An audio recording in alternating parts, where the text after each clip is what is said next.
Okay, welcome, ladies and gentlemen. It's Thursday, 5 p.m. CST, and we are live today with a friend of mine and a really special guest. And I'm super happy he's here, made some time on his really busy calendar for me today. It's Brandon Parker, and it will be like an hour of an really great AI technology, call calling, lead gen powerhouse that we're going to do here. And yeah, I'm super happy that he's on. We just met a couple of weeks back in San Diego, had a great time there. There will be a little announcement in the end, too, right? We will do a little announcement because there will be some things coming up. So um, thank you for chiming in and being here. Brandon, how are you today? Wonderful. Good to see everyone. Happy to talk about some AI here. Yeah, I love that. I love that. Brennan, for everybody that doesn't know you, tell us who you are and what you do. So, my name is Brandon Parker, founder of Land AI, and I created uh, a call center a few years back. And after building that, realized that the bottleneck was capturing too many leads for people and actually sorting through those leads.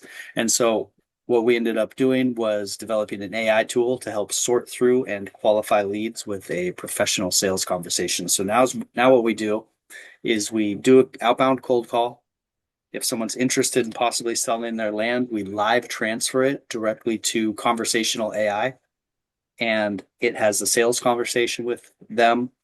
It's We'll qualify them on pricing, timeline, and motivation, and then we just send the qualified leads through to our clients to get on the phone and close deals.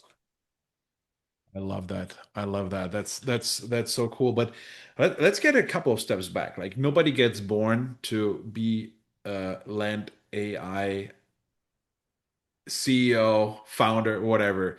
Bring us a little bit in the story of Brandon. What did Brandon to get to that point? Like I know you have a really cool history, so share it a little bit with us if you like to. From like I think you have been like the youngest helicopter pilot in the U.S. at one point. Was that not the case? We remember that, right? Oh, that's a deep track there. I didn't must have told you that when I was in San Diego with you. Yeah, I started flying helicopters when I was 16. Kind of was a disenchanted youth, and I ran away from home to Florida and worked at an airport and became a helicopter pilot, which is like running away to the circus, kind of. But since then, I went to school, played soccer, and then started getting into entrepreneurship and started different businesses, did some commercial real estate, did some regular house flipping, did some fix and flips, and that eventually brought me to land. And what was so intriguing to me about land was just the idea that the simplicity of it. There's some beauty in land itself, and then not having a building that you have to deal with. I remember at one point I was doing fix and flips, and we had a 2000 square foot house jacked up off the ground, and we were repairing the foundation, and we ended up making barely breaking even. We made between like 15 and 30 grand on that, and it took us 6 months. And I just remember thinking how insane it was to have an entire house jacked up in the air and to make not that much money. And so when I found land, everything kind of clicked for me, and opened a call center, and for a few years ran a call center, and then turned that into what we have now, which is Land AI. That's great. That's amazing. So the transition, I mean, a lot of people get intrigued because of that, of the simplicity, right? If we need a minute here with your audio, let me know, right? But a lot of people get intrigued by that. Um, that land is just, I mean, me myself, right? I'm a retired and still recovering house flipper, right? Because there is like so much stuff you need to do with, and I made exactly the same experience. Like I have the feeling every time you open a wall when you renovate a house, you find a problem, right? Um, so in land, it's completely the opposite. But run us a little bit through that. Like, I mean, when I started this, like direct mail was state of the art. It was that what everything was doing. Everyone was doing like 2020, 2021, something like that. tell us a little bit, like, how did the call center stuff come up? Like, what did you learn? Is it better? Is it worse than direct mail? How do you see that compared to text messaging? Bring us a little bit in, like, you focus on call calling. What was the reason behind that? I guess that is a question. Um, so how the call center came up. Sorry, I'm having audio issues. I'll need to pull my headset off here for a second. Let me try something different.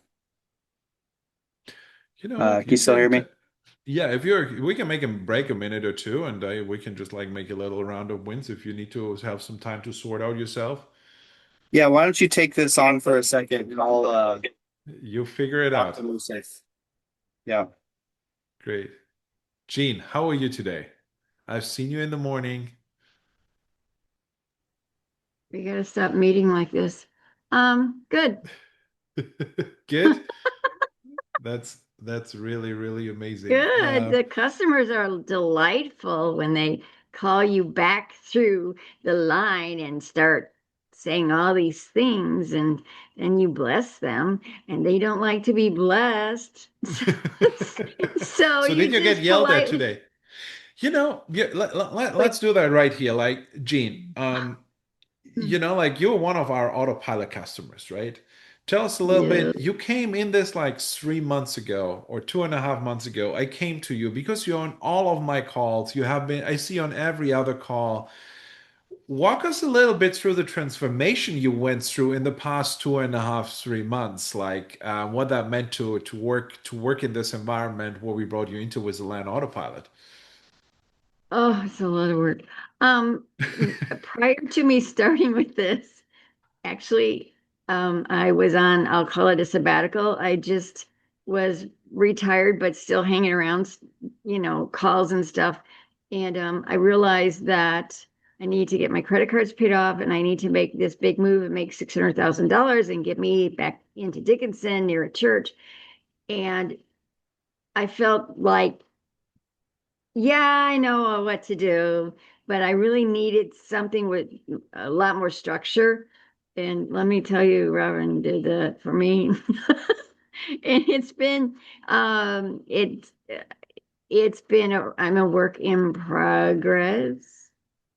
And so I think I'm improving every week, but it's really kind of nice that I don't have to worry about any markets. I don't have to um, go pull the leads or skip trace them or anything like that. They're basically delivered on the plate to me. I just need to call them. And some days I even struggle with that, but um, it's and I feel my old self coming back. I think and I'm older, but I think I've lost something just by taking that time off. And as much as I complain to myself about, I don't want to do this, I'm getting way better and I have a better attitude. And Robert's helped me a lot with that. So, um, We do some pretty unconventional stuff here sometimes, right? What you guys don't know is Jean sends me every night like what she was grateful oh, for, three things, like what she achieved today. Because I told her we need to work on your mindset, right? And suddenly, like what happened? You just like locked up two contracts in the last 2 weeks, right? Like I don't know what the total profit is, but it's like medium five figures somewhere, right? And you didn't do anything for the past 2 years, and suddenly like it starts going. And I think, when I look at you, this transformation you did from, hey, I'm overwhelmed by life, to, you know what, I tackle sellers every day, no matter if they yell at me, if they are nice to me or whatever. This is like pretty amazing. This is what I need to say. yeah. I thank you, Mario. And the one that called today, the team texted out to them, and they just had to pick up the phone looking for them. They got me. They didn't care it was me. I said I'm the owner, and he's yelling at me about how I'm taking advantage of seniors. And I said, well, I'm a senior. Well, you need to be working in Walmart. Get a job. And then and then saying the F word like over. I said, excuse me, or I said, please don't say that. Well, you're not going to tell me what to do. I said, well, have a blessed day or bless you, bless. I don't go to church. I don't believe in this. And finally, I just said, well, you have a very blessed day. I mean, I said blessed to him about probably at least 10 times because you know that that's an evil coming out. And then I finally hung up because it's time. But And you're that doing was so great. Like in the beginning, I remember that. And thank you for chiming in here for Brandon. Brandon, are we good now on audio? I'm all good. I'm ready. Okay, yeah, perfect. Brandon like this Yeah, story yeah. too, I'm Thank you, Yeah, sure. good Gene, stuff, for Gene. being the new Brandon on this show, right? Like Yeah, that's a big good time. look, Brandon. Your twin brother Mario Oh, just came on. he's my better looking half. That's fantastic. That's great. Awesome. Oh, he Okay, must be Brandon, rich are and we ready? successful. Yeah, that's what it is. That's what it is. Okay, Brandon, let's go back. We were there like call center, right? Like we wanted to start a little bit off there, right? Like everybody was doing direct mail until 2020 is what I feel. And then, like all these alternative things come up. Like bring us a little bit into that. Like how did you get involved? Like, I mean, did you randomly just get up in the morning and said like, you know what, I'm going to open up a call center, right? Like I guess that's not that what happened, but bring us a little bit into that. Yeah, interestingly enough, I had a mentor. He's on Twitter. His name's John Matzner, and I was paying him for coaching. And I had just found land, was interested in doing that, and then he introduced me to, at the same time, another person on Twitter, Cole Rude Johnson, and Cole was running courses on how to build a call center. So I married those two ideas together and started a call center for my own land business. And there was only one other call center at that point. It was the land caller who started in that same program to build a call center 2 months before us. And so we followed him through that system and we became the first two call centers specifically for land. And it started cold calling at that point. And yeah, that's when cold calling and land started. And it was all because of Cole, the a Twitter guy who taught people how to build call centers. Thank you, call, right? Like, Hmm. so, I mean, there's a lot of people, and it's always this thing like, do I want to build it in-house, right? Like, I mean, we have these discussions all day, like, hey, yeah, I just gonna hire a VA and gonna run my own call center, do my own text messaging, do my own this, do my own this.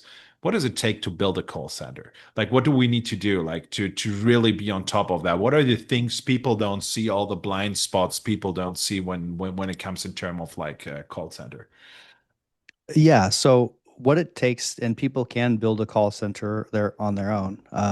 And at this point, what I actually recommend is bringing cold callers in-house. Like instead of going to an actual call center, there's enough tools. And if we're managing correctly, we can do call centers with people remote. So first part of it's a good interview process.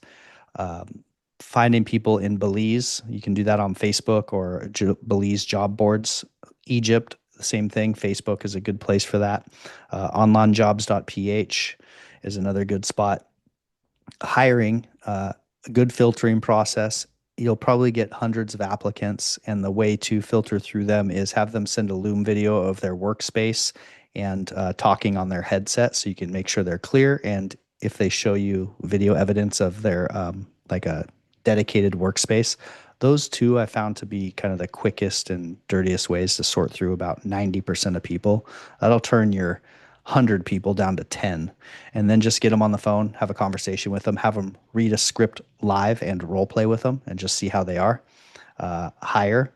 And then when we hire, well, in if I was giving advice to someone, I'd say hire two people if you need one, and then run both those people at the same time, side by side for a week or two, and then one's going to play out as much better than the other, and then keep that one. And that's the quick way to get from 100 applications down to one solid caller, and then just repeat that for as many callers as you want. The most effective thing you can do is manage a cold caller with output based management. And so, what that looks like is just end of day reports. How many calls did you make? How many connections? how many qualified leads did you end up getting? And a good cold caller should be getting 3 to 5 qualified leads per day. They send you an end of day report. It's just, here's the day, 12/11.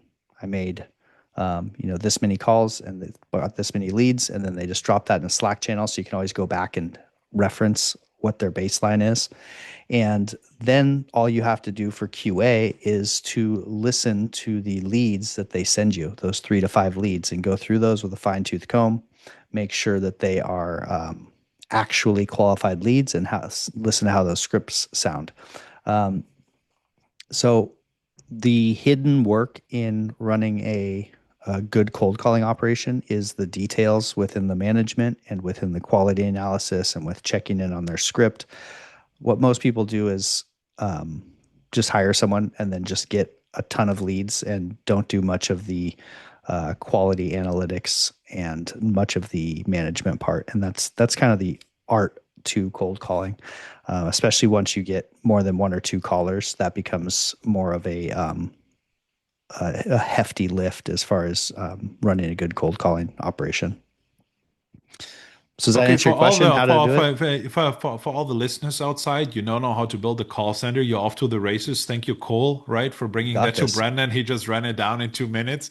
I Hmm. mean, there's a lot of more of the quirks, but what I like really much is, and I find that super useful, especially when you deal with people like overseas and they work at home. Like they have different structures than here, right? They live with whole family in spaces, and when they have a position where they need to be on the phone, and their computer is sitting in the middle of the kitchen table, right, Hmm. or their breakfast nook, and everybody's playing around, and there's like most of the time 3, 4 generations in the house, and then suddenly the kids come home and you hear like any kind of chickens like chickening around, and cats and dogs, and when you're a cold caller, this is what you don't really want to do. So thank you. I wrote that down. Like, get a picture of the dedicated workspace, right?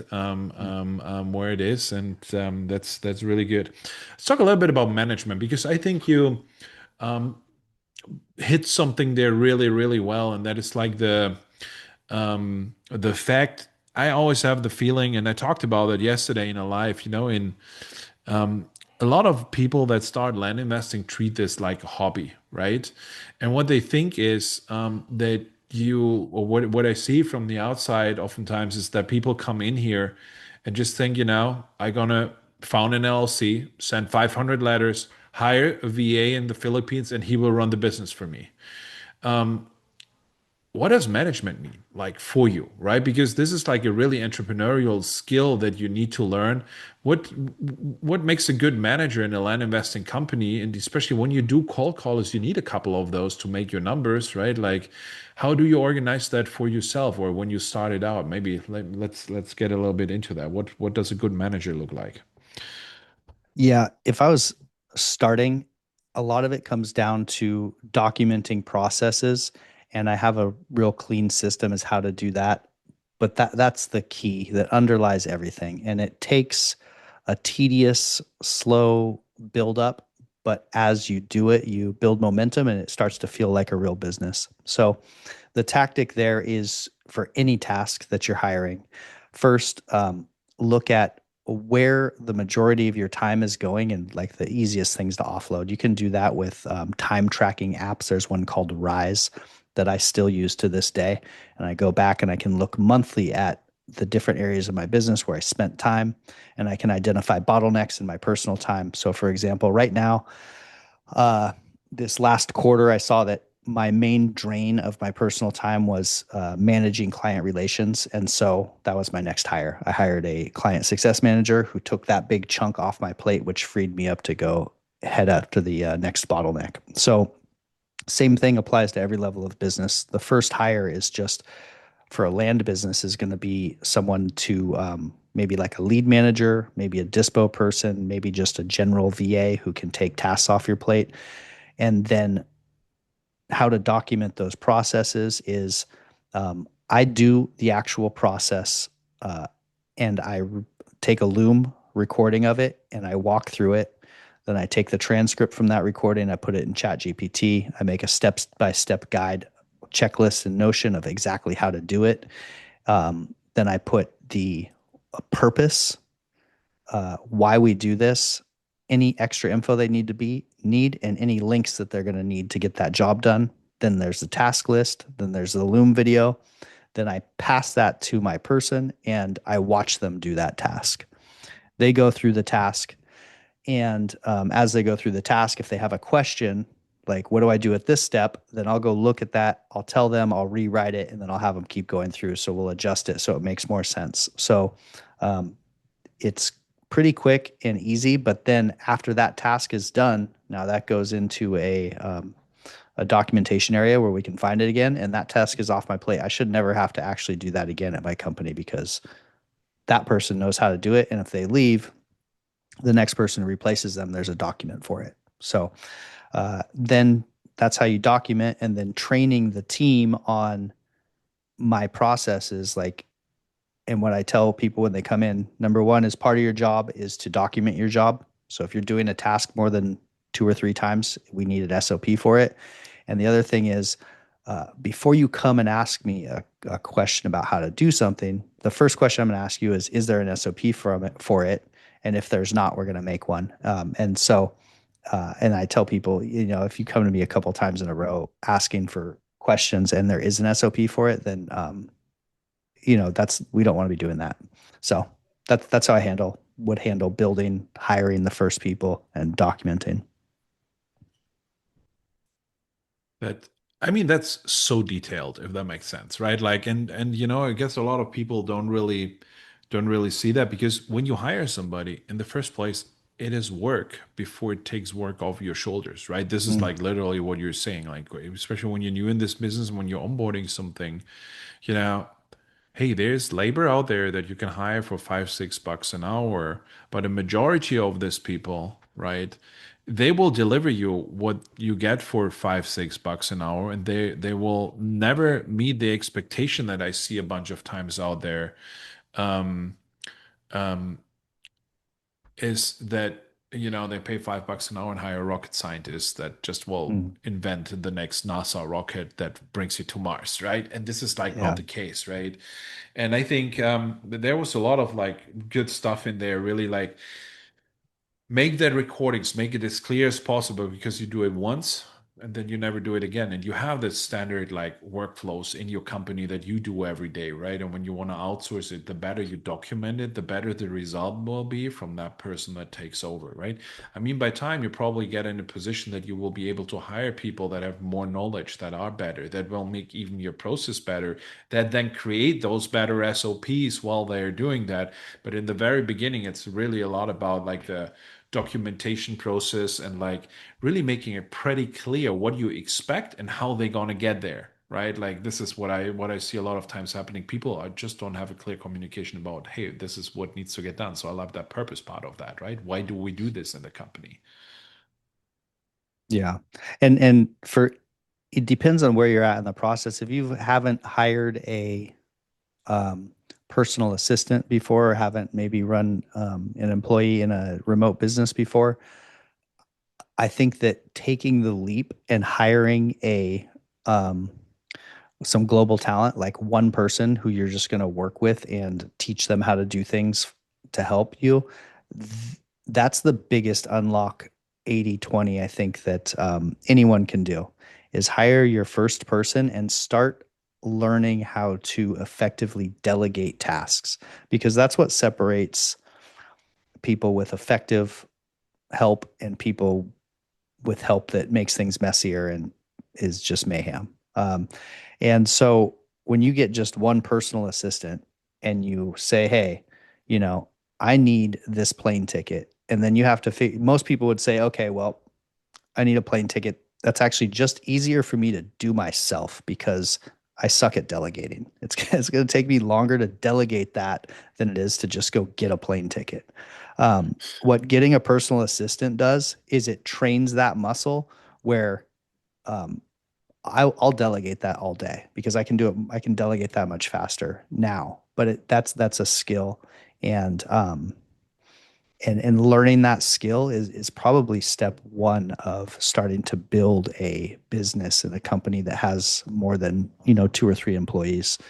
And um, and because you need to, the way that I think about it is give them enough information where they don't need to come back and ask you questions. If I've delegated a task properly, then they come back and it's done. And so what that looks like, it's kind of 5 steps, and some of them are in that SOP, but it's what the task is, the purpose of the task, any links or logins they're going to need to get it done, and what the end state looks like. So this is what it looks like when this is all done, and then their their finishing, like how they know what to do when they finish, and that could be something like send me the plane ticket in Slack and email me a copy of the itinerary, whatever the end. So that's that's how you would get something like that done, and then you would also want to have that into a task board that you can both have visibility on, so you can see as they're working on it, and so you can put multiple tasks in there. And so that would be the core skill to learn to start having employees that are effective. I like that. I like that very, very much. That's so valuable. And you know what I see a lot of times, and everybody's talking about you need to get better at acquisitions and sales and all that. But like, like a lot of people, especially when you're new in this industry, and even when you're there around for a while, what you really need to learn is how to become an entrepreneur. Because that, like, how to become a CEO, right? Like, how to become somebody that is actually capable of running a business. And that what you shared today, like, was one of the really valuable parts of that. You need to learn how to delegate, right? Otherwise, it's just you can bring 100%, maybe 130, maybe 150% over a certain amount of time, but that's it, right? Like when you don't learn how to get rid of tasks, then you will never get there. Um, I mean, we want to talk about AI today, right? And I don't want to Yeah. bore everybody out, but you decided for call calling, and you run a pretty impressive like call calling operation. And actually, some of our clients are working with you, most of them. Um, how do you see that, like call calling, texting, direct mail? Like, what is that? What leads to success today? What is that? What's working in 2025, and why is call calling that one that you support so much? Yeah. So running a call center, what I realized specifically to land investors is that it's not that hard to get a lot of leads for people who want to sell their land. You can do that with, pay-per-click or texting or mailing. You can blast out 10,000 mailers or 200,000 cold calls. All of everything works. The issue becomes when those leads come back in, how do we effectively sort through them so that we can do it at scale and without burning out, and so that we still have time to maybe travel or something, and we can just, the business isn't this thing that is determined by having to sort through hundreds of leads. And so, for example, at the call center, we would have a client and we would get them, let's say, 100 leads per month. What would happen often is it would be 3 months down the road, and a client would say, you know what, like this is working good. It's almost working too good. I have to catch up. I have 300 leads. I've only got through like 200 of them, and I'm going to take the next month or two off, and I'm just going to work these leads that I have. Uh, so I realized that that's the bottleneck. That's the issue, is how do we sort through so that we don't need to sort through 100 leads to find one deal. And that is where AI came in to solve that problem. And so what we do now is we cold call outbound, we live transfer to conversational AI. The conversational AI has a very high level sales conversation with them that's trained on Chris Voss tactics, the famous negotiator. And it will ask them their timeline, pricing, and motivation. And then it will sort that lead, and only the pre qualified leads will make it through and need to get dealt with. It eliminates 80% of the tire kickers. And so the old method of cold calling, we would capture 100 leads, we would send 100 leads to our clients, And then they would sort through all of those and they would find one or two deals and they would burn out because one or two deals sorting through 100 leads sucks. With the AI setter or salesperson in between, now we capture 100 leads with a cold caller. We send those 100 leads to Maya, the conversational AI. She sorts the leads and pre qualifies them, and only 20 or 30 make it through. And in those 20 or 30, there's one or two deals. So it's 5x the conversion rate and 5x more effective than our old method of cold calling. Uh, and the real thing there is what ends up happening is our clients, because they're having more conversations with leads that they have a lot of context on. They end up having better conversations. They become better salespeople. Their close rate increases. They just get better on the phone because most of the people they're talking to are actually ready to talk about their land. So they're not wasting 5x their time on all kinds of tire kickers, all kinds of nonsense. It's like a big bleed on how good they get on the phone. So our people are getting much better on the phone too, which is one of the hidden benefits there. Um, and so that's where I see AI coming in and just adding a crazy amount of leverage. I mean, 5 times as much leverage is the way that I look at it. People are 5 times as effective as they were when they were just using cold calling without AI. Yeah, and I love what you said, right? Like it gets frustrating first of all. Mhm. Then I mean it solves a big bottleneck. And I think one of the most relevant KPIs in 2025 and now going in 2026 is speed to lead, right? Because I mean like when you see like ask the people, how many calls did you get? How many text messages did you get? How many? Oh, there were like 5 people in the past 10 days, Mhm. right? There's something you need to be different. And like AI gives you this competitive advantage here when you have a really well trained caller, right? And this is what you have. Like yours is trained of tens of thousands of conversations. I talked actually with her, it's amazing. Um, but like it's trained on like all this tens of thousands of conversations already. And you make a lot of quality control in the back end there. This is what I really like. But what it really gives you is like oh, I always see it like this. You know, like when we go in acquisitions, we need to establish these three things. They need to know, like, and trust you, right? And now when you have like your cold caller that asks them you want to sell, let me transfer you to somebody that can talk to you, and maybe you as the client that has then this qualified lead calls them too in the next like 10, 15 minutes after that. You already had three interactions with that person on the phone, right? And I train my people right now like that are working in land AI on that they call within the 15 minutes after mine and say, hey, my name is Robin Seib. I'm the owner of the company. I've just seen this piece of land coming in. It looks so good to me. Like I just wanted to talk with you real quick, like because that really caught my attention. Like you have a complete different conversation because not like like what I see a lot of happening like when you talk to people that are in acquisition, and let's be honest, 80% of the people are not full-time, maybe 90% are not full-time, so they have a job, they have lives, they have all of this, and then you pay, I don't know what does a call lead cost. I don't know, like let's call it $30 when you break the costs down that you spend on, maybe it's more, maybe it's $50 that 50. you spend on data Yeah, it's 50. pulling, that you do this, that you do this. Every time you don't call that person, when you do it personally, not in 15 minutes, you take a $50 bill and throw it out of the window.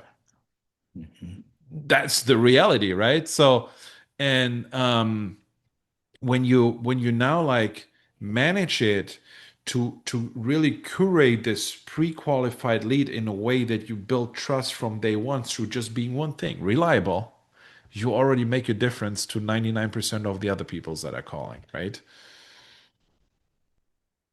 Yeah, that's absolutely. And that there's a thing that Hormozy talks about, which is that speed to lead. And he says that when they implemented that with their marketing, that they had a 300% increase in closed deals. And just the delta between capturing a lead and getting them on the phone is where that happens. And so we added a couple more layers into what you're saying there, Robin. It's the cold call and then Maya, the sales conversation, and then the land investor calls, after Maya passes the call and says, okay, our team member Mario is going to give you a call after this, or our founder Mario is going to give you a call. Right after that call hangs up, Maya sends a personalized video from the land investor and their website, an email, and a text message. So they get a couple extra touches, the email and text message with a personalized video in between when they hang up with Maya and when the land investor calls them. So that is a way to quickly give an extra touch also. And that video and website that sits in their email is really powerful because that's something, it's like a business card or it's like a mailer. It just sits there, and maybe it doesn't uh, happen today, but they can always go back and remember, oh yeah, that was that team that I had a good interaction with. Because as the land business has gotten more people into it, there is also more low quality interactions, or more, kind of spammy text messages, or people who call back a mailer and then the owner doesn't call them back. These missed interactions, and so there's more flakiness, which leaves a big opportunity for teams who do two things. One, they act very professional and they do what they say they're going to do, and everything's precise. People want to know that their deal is going to close, and so that feels very comforting to people. But then they also want someone who's local and down home and is a real land investor, not a giant corporation. It's not BlackRock that's calling them, and so that's the middle ground that you want to land in, is extremely professional, but also it's just you're on a first name basis. They called, they told me, okay, this is the person you're going to talk to. That person actually called me quickly. I got an email from that person. He's even got a website. Like that's where you want to land, and so that's how all that makes this much more powerful. Yeah, I see it the same. And yeah, sorry, I forgot all these layers, right? Like sometimes there's so much juice in there, but what it like really is about, I think, is like building like from the first second on this layer of trust. But I think what you guys are doing, like you build an entire universe around that, right? Like, how do you think that AI will change the land investing space? Because that what you're describing is a major change. And instead, I mean, who is Major. guilty? We don't have too much like cameras on here, but like, hey, who is guilty of getting a phone call and having that lying around for like 10 days and saying, you know what, I call him tomorrow. Who's guilty of that, Gene? Are you guilty, Mario? Yeah, yeah, I see you. I see Gene's you laughing. like, right. You And you solve laugh, that stop it. uh-huh. You solve that I, automatically, right? Like, how do you think that AI will change the game? I think that we're already seeing how it's changing things. It takes more work and more professionalism to get a deal, especially in the hot markets. It is the teams who follow up. It's just more competitive, uh, and the entire industry is professionalizing and probably going to continue consolidating a little bit. It used to be where you could send out a few thousand mailers and you could be sure you're going to get a deal in that. Now I've heard people send out 8,000 mailers and not pull a deal in from it, because land investing is now less passive. It's now more Mhm. professional. And there's teams out there that are, um, doing what we're doing, basically talking to them 5 touches in 5 minutes, and then following up diligently with really structured nurture systems, and having notes on their motivation, their pricing, their timeline, and um, just not letting things slip through the cracks. And so that's going to continue happening at scale. And think that the land market is going to continue to separate. I don't think there's going to be as much just real easy kind of deals laying out there. I also think that that represents a big opportunity, because there's people who are um, up to speed with that trend, who are doing really well. Um, One of our top land investors that we work with at Land AI they started pretty slow at the beginning of the year. I would say they really started picking up speed like April or May, and they've signed almost 60 contracts this year, and not all small. Like they're at like maybe almost purchased $5 million worth of property this year. So they really did it, and they did not come from a um, they have been land investing for years. They started about 14 months ago, and so with the technology and the uh, kind of the drive to get it done, I think that there's a lot of that happening.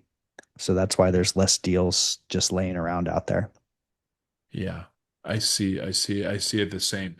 It's and no, then we hear these stories, by the way, and this is where I'm regularly aware. But when you right now are starting out, and it's the first time you get involved in an entrepreneurship, right? Like, don't compare yourself with that person that is able to sign up 60 contracts, because there will be two or three of three, one of these three things will be happening. First of all, they could have more money than you to hire smarter people than you in this space that have more experience than you, right? That run the business. So they could have money. The second thing is they could have experience. They have been successful in another venture already. And the third thing is they just put more effort in. And normally it's one of these three things why people get further along, right? And like with two of those, the third thing, money comes, and then they can hire smarter people, and this is how it literally grows. But like, like when you are not there where you want to be, always ask yourself, like, do I put enough effort in? And do I have the skills to really be there, or do I need to change first, right? But that's just on a side note, because this was is a topic that's bothering me for the last 1 or 2 weeks. So Yeah, I've got something on that, Robin. That let's team go. who did that was two successful entrepreneurs who had teamed up, and they just did their first deal, and then they already had two salespeople, and they brought those salespeople in, and then they just started scaling up our service and pushing massive amounts of lead to them. So yeah, they already had like a business infrastructure to run on. So that's not a great example. A better example. This is my favorite. This guy who will resonate probably more is was a professional poker player, and he was a car salesman, and he just came in and plugged into our system, have literally having never done land before, and he said, I'll just figure it out after I buy some. And he bought a piece of land his first week with using our system. He bought this piece of land that had like this hidden gem. It had a waterfall, and he ended up selling it to someone who wanted to build a really fancy Airbnb. And the land he bought within the first week, he made like 100 and some change of profit off of just coming in completely blind and hitting the right spot. What made him good was the fact that he was two things. One, he was good on the phone, so he could talk to people. And two, he was risk averse because he was a poker player. So the way he put it, it's like, oh, okay. He's like, this makes sense. He's like, I wager some money to win some money. And so with that approach, that guy was one of the really interesting examples of someone with zero experience who just came in and nailed it. But our systems are set up in a way that all the operations things that I talk about, the reason I know about them is because we built all of that into what we do. And the whole point, my North Star at Land AI is I want to give people who have that entrepreneurial drive a vehicle to be entrepreneurs, because I have done many businesses, and on almost all of them, I got stuck at the point where I was personally the bottleneck. Like I didn't have a team, I didn't have people helping, I didn't have leverage, and I could only grow my businesses so far, and I could never walk away from them. I could never take vacation. If I stopped working, the whole business would stop working. And so the idea of Land AI is I want to build an entire operations company. So my past self, it's something that someone like me could have stepped into and had like a real business that fully functioned, that I could just do what I was good at and then also walk away for a week and it would keep running. And so that was the idea of making this all done for you, because I know that there's a lot of people like me out there. Oh yeah. Oh yeah. Um, And I think there's a lot of juice in that because what people don't think about is what it takes to really build a business that makes millions of dollars. Like you said, right? Like we see more competition. Every guru that tells you it's a blue ocean, it's not anymore, right? So what it now takes is you compete with these people that are out there. Like I don't know, we had Clay Hepler here 2 weeks ago. Last week I had John Jasniak here, right? Like really top operators, like really top operators. But this is the people you compete with. And then when you have in mind there's 19 million land properties out there owned by 12 million people, that's not a huge data set you're competing on, right?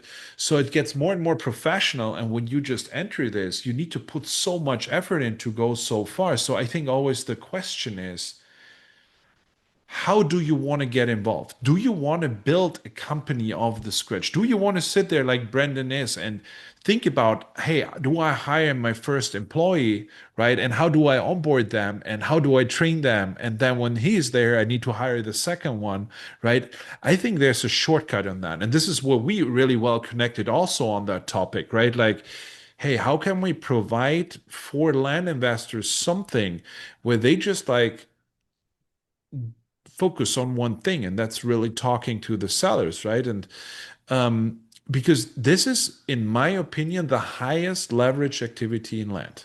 It's like being really good at that negotiation. Why do I say that? And maybe you can stack on that. It's a land is worth what it's worth. It's worth $100,000.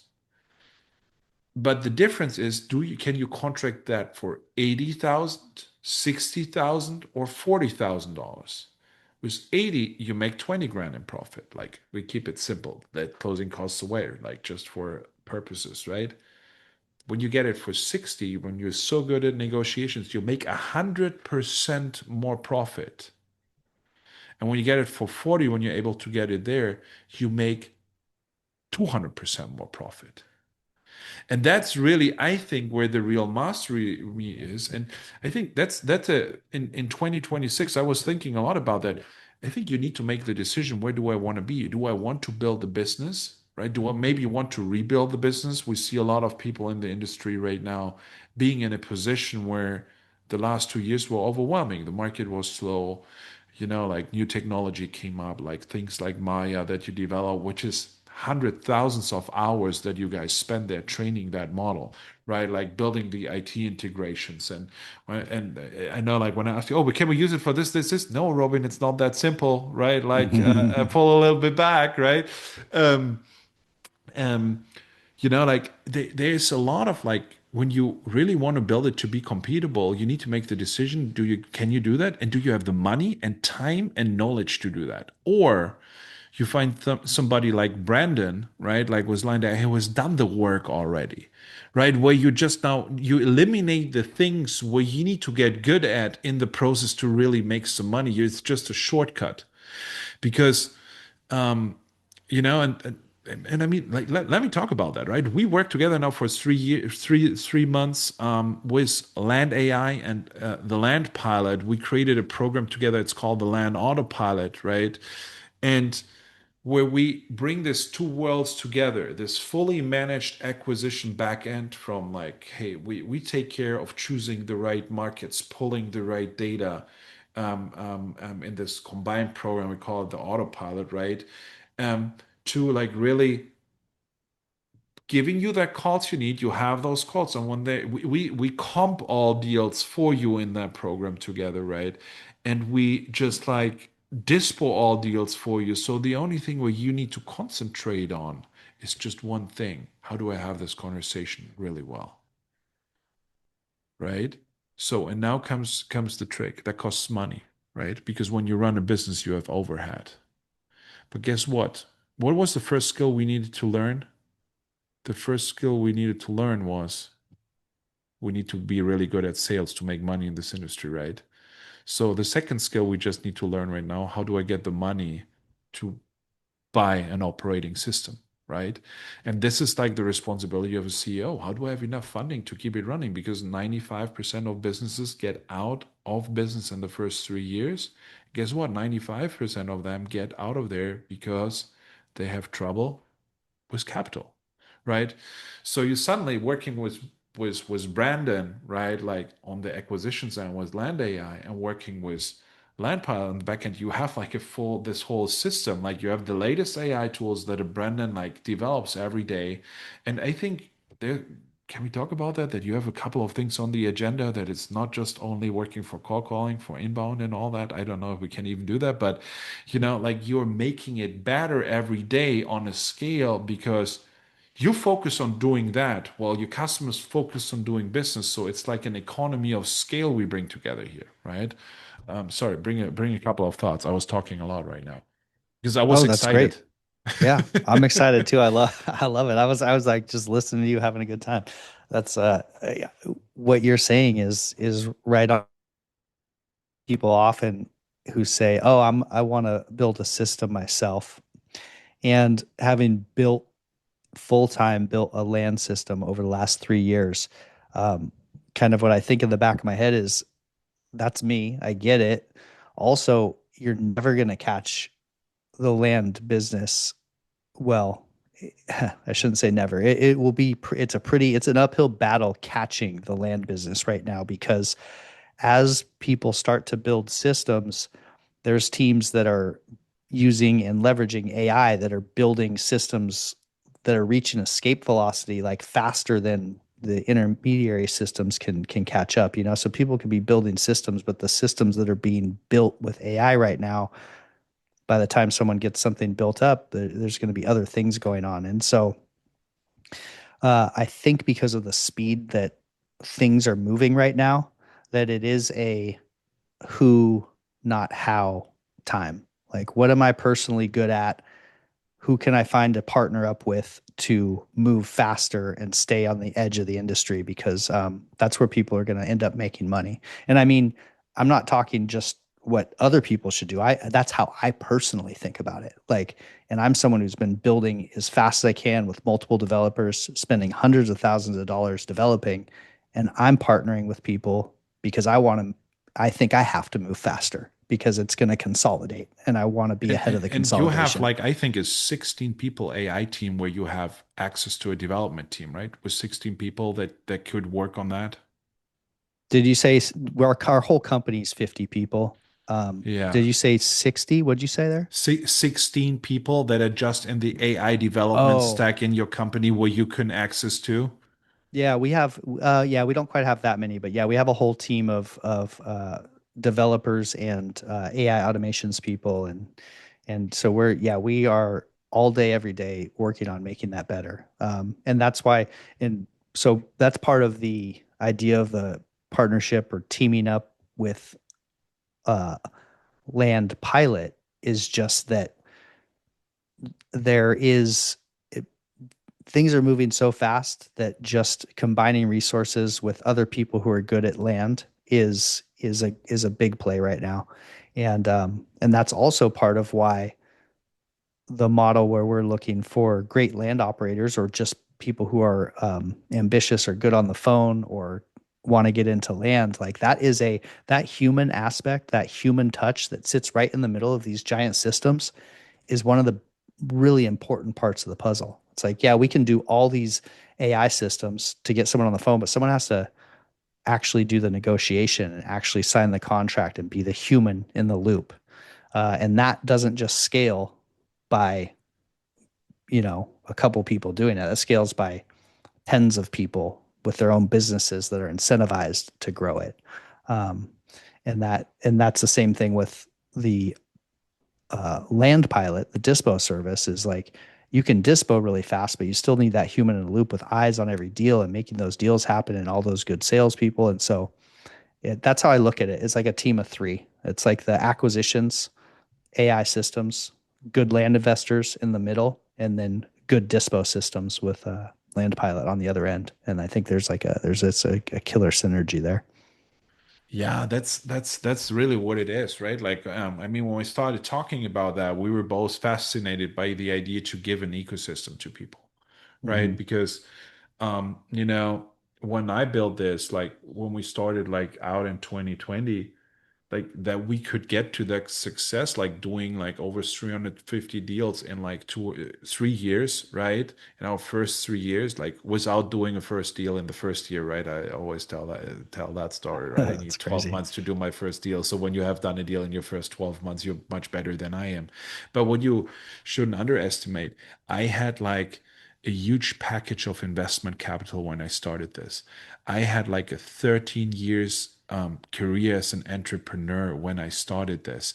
I was like knowing a lot of things already, what I shouldn't do, right? That especially when you are new, you don't go there. And here's the second thing. What the beauty in this is, what Brandon and I figured out here is every time somebody in our of our partners makes a mistake or something is not working, we correct this for everyone else. We take all the learnings out of the ecosystem and give them to you, right? So you learn much faster, much better, and you learn in this economy of scale to really build a business much faster and better than you do that. You allocate resources, right, on a limited scale to be part of something bigger that really brings you there where you probably want to be end of 2026, right? Maybe you want to make next year 300, 500, 600, $800,000. And maybe you want to do that while you still have a life and don't hustle like a zombie where Brandon went through and I went through in our lives, right? Like the 60-hour, 80-hour grinds a week, right? That nobody really wants. So that is what makes me really exciting, right? Yeah, that's the key. I like the direction things are going, and it's there's a lot of unknowns out there too. We have, I think that the window is fairly short to make a decent amount of money in land. It's like looking, if I try to predict 2 years out, I feel like I have a decent handle on the industry consolidating and being more professional, and maybe bigger teams doing uh, more of the transactions. It would be similar to how you see house wholesaling. It's a much Yeah. more competitive, faster moving market with a lot more systems and a lot of big companies doing it. I can see land being there in about 2 years, but 4 years from now, I have no idea, because there's so much technology and it's moving so quickly that I think that there's a foreseeable 2 year window to um, make some money, and then we'll have to see what happens after that.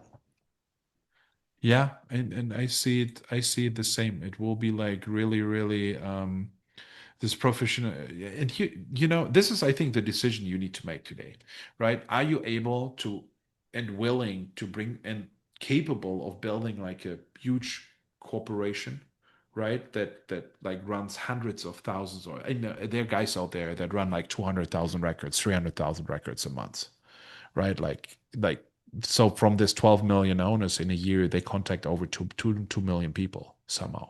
Bring that together. That's like 20%. That's like one person that does that. When you then look in the industry, there is also like a good friend of mine, big well-known coach. He right now sells 120 to 140 coaching clients a month on a high ticket coaching. That means that just from one guy, 100 to 140 new people every week. And that's your competition you're getting into. A lot of these people will not make that, but they're still there working your records, right? So now you need to be different. And I think, like when you get into something like working with Land AI, working with the Land Pilot, and then you have the combination like systems that integrate with each other. And this is what we really focused on building the past 3 months, right? Like, hey, getting all the data in there. Like you get the lead, you don't need to worry. You don't need to train up a VA for comping. You never will feel guilty about doing comping again because it's automated. It comes back. Our team runs it for you.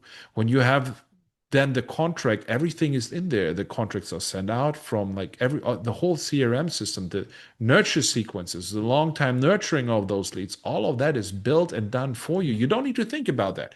The first thing I ever hear from people like that are really new is, oh, I need to find out my right CRM system. Oh no, you get that inside Land AI, right? That's part of that. Like you get a full CRM system. And then when you have a deal, you just submit it to us. We help you funding that deal, moving that deal, shaking that deal, and we will always make sure that's a deal where you actually make money from, right? And that's really the cool part of it. Um, I mean, you talked a lot about like where do you see the industry heading, and we're coming a little bit on top of the hour. And if you have a couple of minutes, let's open up for a Q&A soon. But um, where do you see like this whole AI trend going? You talked a lot about the industry, but not trend. Like, where do you see the world with AI going? Let me ask the question like this in the next couple of years, especially from a business perspective. I think that it gives a crazy amount of leverage to people who are integrating it into their daily workflows. And I see a similar thing happening in the general business world that we see happening in land, where we're going to have people leveraging systems and moving fast and just consolidating money and people who are not early adopters and not leveraging AI in their daily workflow. And um, I feel like I'm probably 5 to 10 times as productive as I was 2 years ago, and not by Oh any yeah. changes in my personal life, just how I use AI on a daily basis. And I think that's going to continue. Is that as we integrate AI into our workflows and our daily lives, some people are going to move way, way, way, way faster than people who aren't integrating with AI. Um, but I won't become a cyborg. That's where I'm going to try to make my money before we have to become cyborgs to survive. I want to stay ahead of the curve right now, and then exit so I don't have to actually merge with the machines. But I think that the people who are semi-merged with the machines right now are moving crazy fast. I mean, Yeah. just a very small example is I barely type on my computer. Um, Yeah. I use WhisperFlow. I have a hotkey, and it'll text into any box anywhere on my computer. I hit my hotkey, talk into my mic, and it slams my uh, words out. It even formats them with bullet points or numbers, like it's. And my typing speed is 168 words a minute with WhisperFlow. So like that's 5x productivity right there. Just every time I would be typing on my computer that I don't have to do anymore. I have maybe 15 different GPTs, new projects for all the different parts of my life and business that are building and becoming robust. So depending on what I'm doing, I'll be referencing a GPT that knows everything about me and my business or my personal life for that specific topic, and it'll point me in the right direction quickly. It'll tell me what questions I should be asking, how I should be approaching things. So it's that's how I see it going, is more and more of that, and it becoming more and more seamless. I like that. Yeah, I see it the same. And could you be on top of that, Brendan? That was a beautiful hour that we spent here together. Even with the little interruption we had in between with the sound. So sorry for that, guys. And with that said, guys, I'm gonna open it up for some questions here. If you have some for Brendan, he's live here. It's really hard to get this guy on the phone, right? So fire it right away if you want to ask like anything. I think he opens his playbook here. Yeah, just get it right away. And thank you for Whisperflow. I was looking for something like that today. I was like, it would be so great to have it, so I just downloaded it right away. Oh yeah, so good. Let me drop my link in there. I Oh, love. you have a link? Oh yeah, of Oh yeah, course. of course. He has an affiliate link, right? Just put Yeah. it on here. Well, So this I don't this really is how the have. smart guys make money, right? Like, Yeah, yeah. Oh, I have an affiliate link for Whisperflow, right? Like, yeah, and dropped it in guys, there. this show is not sponsored by Whisperflow, right? I dropped it in the chat. Go ahead and hit that. You guys will love it. Um, you know what though? Like honestly, I sell WhisperFlow like I do because I love it. Like I tell people as I'm walking around the streets, like, "Hey, do you still type on your computer?" Well, you shouldn't be because people are going to look back and laugh at you because you typed on your computer for too long. That's so great. Does anybody have any questions for Brandon, or is everybody just blown away? Okay,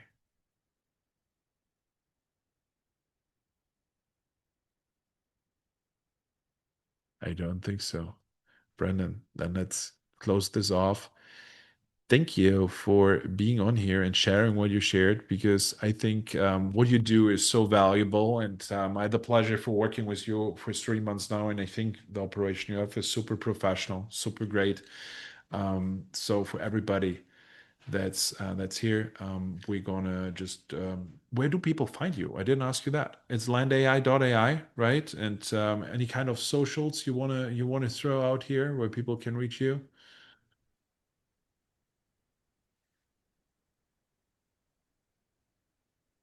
I think we lost him right there. Oh, yep, I'm back. You're back. My, Okay. Hey, I asked, where can people find you?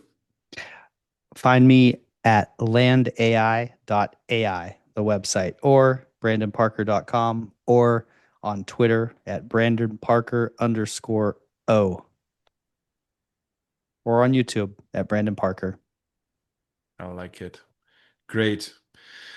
With that said, guys, so if you're interested in really outsourcing your whole land business and run it on autopilot, this is what you want to do. When you want the whole current, like the whole thing, acquisitions managed, disposition managed, you have a couple of phone calls every day, you work with sellers, you get really good at that, then hit me up, hit Brendan up, and see what we can do for you. And with that said, guys, I wish everybody a blessed evening and talk to you guys soon. Farewell. Bye.